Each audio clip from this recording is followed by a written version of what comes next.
Again, we have got some fantastic examples to come of local authorities doing different and clever things.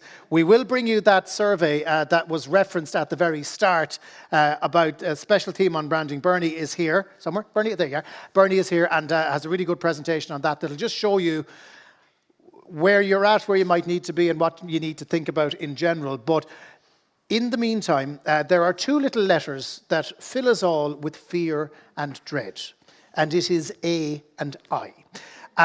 For a long time, they've threatened anybody in the creative industry that we are doomed and we will absolutely fail and ultimately we will be replaced by robots. And thankfully, it has not happened yet. AI that we have is very different to the AI we expected. We do not have the Terminator.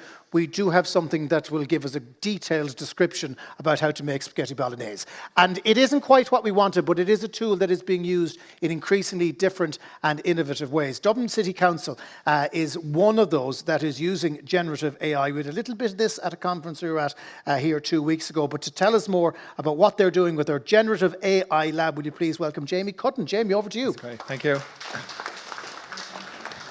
Go back one. Okay, great. Yeah, no, listen, thanks so much for the invite to speak today. So I'm Jamie Cudden and I'm Executive Manager for Corporate Services and Transformation in Dublin City Council. So I lead in all things digital, data, smart, and also customer experience and comms as well. And I'm going to talk a little bit about our journey in generative AI over the last maybe year and a half. And maybe just to get an idea of the room here, who's using generative AI regularly? Anyone? Maybe? Yeah? Great, okay. And who's excited about it? Yeah. Who's terrified around it? Okay, so half and half. There we go. That's a good start. But I suppose, you know, it's an area that, like I've been big into technology the last 10, 15 years. I've never seen anything like it. The growth, the pace of change, it's absolutely phenomenal. It's edge of your seat, terrifying but exciting, exhilarating as well, and offers huge potential and opportunities for what we do in local government. So I'm going to talk a little bit about our journey today, some of the lessons, some of the mistakes, and where we're going as a city council as well. And I think there's lots of learnings for the sector.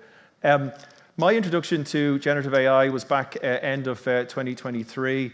I was kind of reading all the stuff in the newspapers, kind of not really paying too much attention, a lot of noise. And I guess probably some of the people here, you're probably still in that space. It's just like, that's a distraction for me just trying to get on with things in life or work. And being Dublin City Council and, Dublin being such a tech hub, we got an invite with Rockefeller and OpenAI to go to New York to engage with about 20 global cities and some of the leadership team in OpenAI and some of their developers to look at where this is all going. And that was I suppose that was my eureka moment in terms of, well, scared chip moment almost as well, whereas I spent 2 days and I hadn't really thought about this technology, what impact it's going to have on society, on what we do, how we work, everything. And I don't think I could sleep for like a couple of days afterwards. It was just mind-blowing. And I came back from that thinking about what implication that's going to have for Dublin City Council and what we needed to do in terms of governance, how we needed to get ahead of the curve, because this is coming at us like a juggernaut, whether we like it or not. So it was really important that we embrace it. So I suppose this is kind of my story around what we did and how we've grown capacity within the organisation. But also on the back of that event, we were able to partner with OpenAI. So OpenAI chose Europe as one of their headquarters to serve EMEA.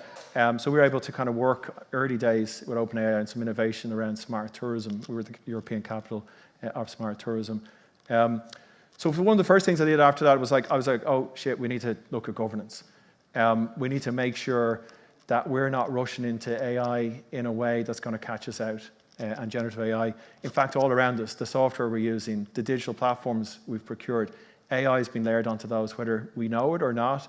We have to keep ahead of that, to make sure we register that, etc. So what we did is put together a governance group led by our Assistant Chief Executive, who heads up HR Corporate Services. But we brought in the law department, our IT people, our HR and learning people, our digital people, our data people, and also we work closely with business groups as well. But that's really important bit to get right for all organisations. And with the EU AI Act, this is not an option. This is, this is legislation, regulation that we have to get ahead of.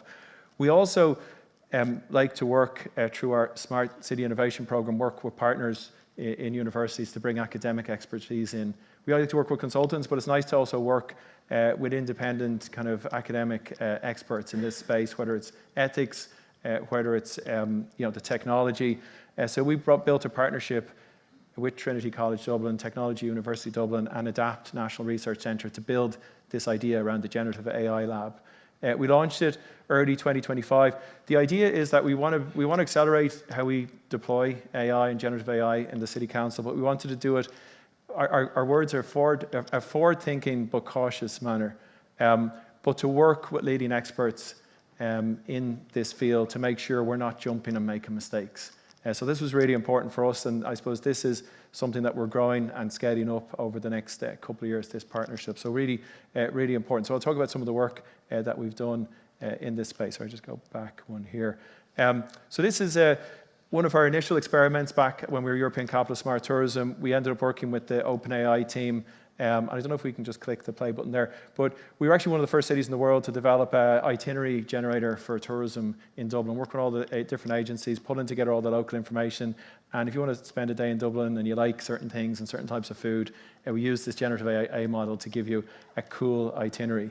But we learned a lot about just how the technology works, how much it costs, but also we learned maybe what's our role in terms of DCC, recommending one pub over the other, the ethics around this. So we ended up not launching this, but we learned an awful lot around what's our role, what's not our role. So that was something that was super interesting. Now, actually, since even a year and a half later, these itineraries generated through OpenAI, et cetera, loads of people are planning their holidays now using LLMs. Kind of fascinating anyway.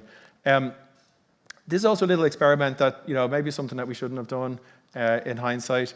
This is Meet Brendan, our AI tour guide for Dublin. It was actually, as part of European Capital of Smart Tourism, a company in Barcelona was rolling these audio guides built around AI. So you'd kind of give them content. It would, on hundreds of locations in your city. And if you're an individual tourist, you'd walk around with your phone, your headset, it would play really cool information. It would automatically translate into multiple languages, including Irish, which we were hoping to roll out.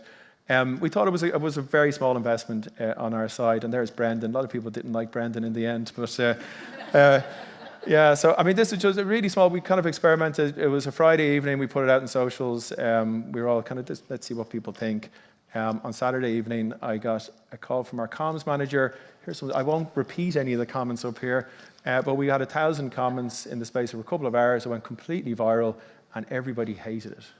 They thought it was creepy, scary. People were going to lose jobs. It was all over the media. And we were like, oh, shit.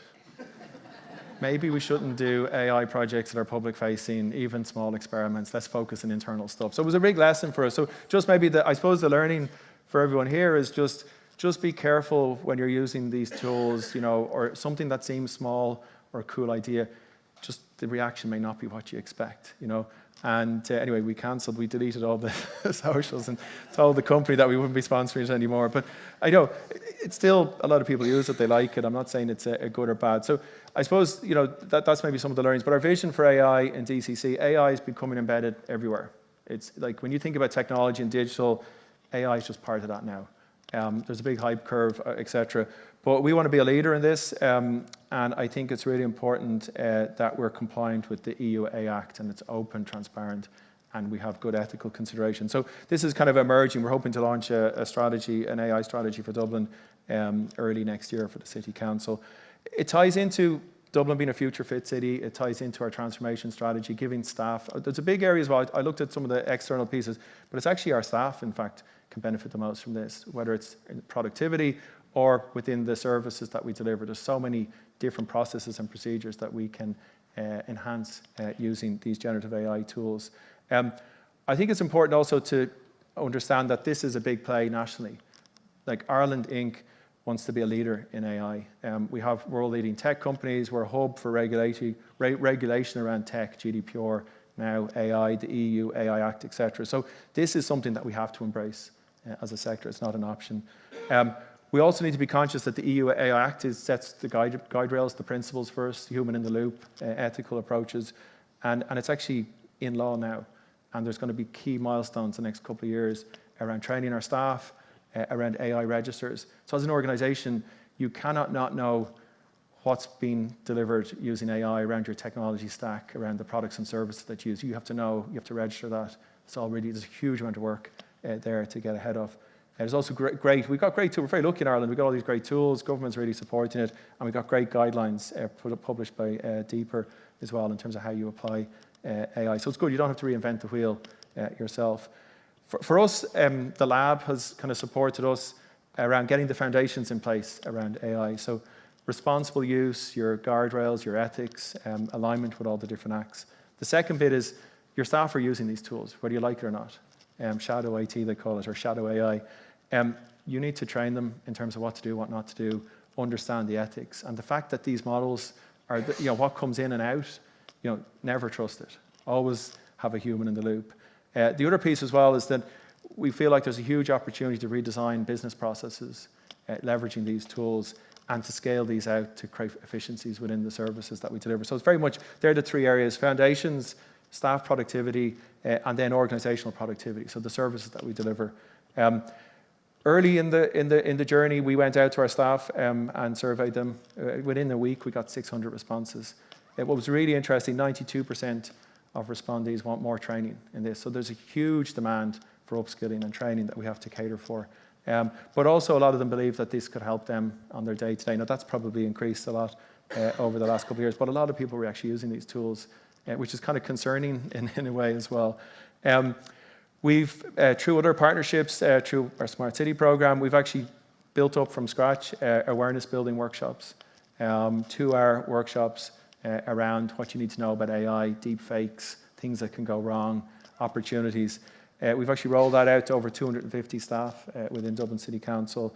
And actually, you'd be amazed. It's almost like I went to do my first engagement in Gen AI when I went to the Rockefeller event in New York. They come out of these workshops with their eureka, like, wow, didn't think about these things. This is what I can do. So really, really important. We've developed that into an online module that can probably be shared across the sector, where we've had another 200 staff. So 450 staff have been trained up. We hope to get that to 3,000 staff by mid next year. There's a huge appetite. People want this. They need this. They need it yesterday almost. So the key message for us, it's absolutely about empowering staff. I think that's really important. Because there's this narrative about it's going to replace staff. I don't believe in where we are that's the case. It's actually improving processes so staff can prioritize other things, more higher value maybe work, etc. We found it really important to put out kind of documentation around staff use of this technology, what to do, what not to do, do's and don'ts. How to do prompts, really, really important. That was something that there was a huge desire to have that coming from the top, that we're showing people what we think they can and can't do, because there's a nervousness there as well. We also got our management team into a prompt engineering workshop. We've also got them to do a big workshop in Google as well. And I think whether you like this or not, it's coming at you. There's going to be, we're even seeing it in terms of emails from residents, responses to community consultations. We've almost getting, bombarded with AI in terms of people coming to us, and even just, procurement, recruitment, it's everywhere. So I think it's really important to get your management team into this. We've also worked really closely with our staff around not chasing the technology, but understand what are the pain points that they would like to fix or address through these tools. So we've got we did loads of workshops with our lab, 40 plus use cases. I mean, everyone has so many ideas for things they'd like to transform. In fact, here's some of the ideas. So this is our focus on internal use of these tools, safe. We won't have all that social media negativity out there. But it's funny, I was presenting this at an event in the US with 20 cities, and these are all the same issues that they're trying to address using it. So it's kind of, it's those internal administrative, bureaucratic processes that we can transform. And we are really excited about where we're going on that. So just in terms of next steps and learnings, training is absolutely critical. You absolutely got to get ahead of that. Bringing your management team and making sure they have their eureka moment and they're kind of, understanding what the potential is. In fact, actually, they call generative AI a kind of a CEO technology. Normally, you're going to your management team and trying to pitch to them what the technology is that they should be embracing. In this case, they're using it and they're saying we need to embrace this. So it's kind of an interesting new dynamic. But also, it's almost making data governance sexy. You know, data governance was everyone's like, why would we invest in that? Well, you can't do all these cool things in AI if you don't have your data sorted out, sensitivity labeling, structure, etc. I think bottom up is really important as well. So we're working closely with staff across the organization to upskill them, but also to work with them on the pain points, the use cases that they can address, and starting to apply the technology. We're also bringing in expertise and know-how, and I think that partnership with the university, bringing in independent, expertise is really important. We will start bringing in more kind of industry partnerships now. We're putting a RFI out to the market. We're hoping to create a multi-party framework around companies that can help us deliver and scale enterprise solutions. And also then we're developing our strategy and roadmap for next year, because we have to be out there open and transparent. We're engaging with the unions. We're making sure everyone's super clear where we're going on this, why we're doing it, and there'll be no surprises, and there'll be no more Brendans. So that's kind of our kind of journey, but I also think there's a huge opportunity to collaborate across the sector. I know that there's going to be an AI subgroup set up through the LGMA. I'm really excited about working on that. And it's something I think we all need to embrace and get ahead of the curve. So really excited to have been able to present here today. Thank you very much.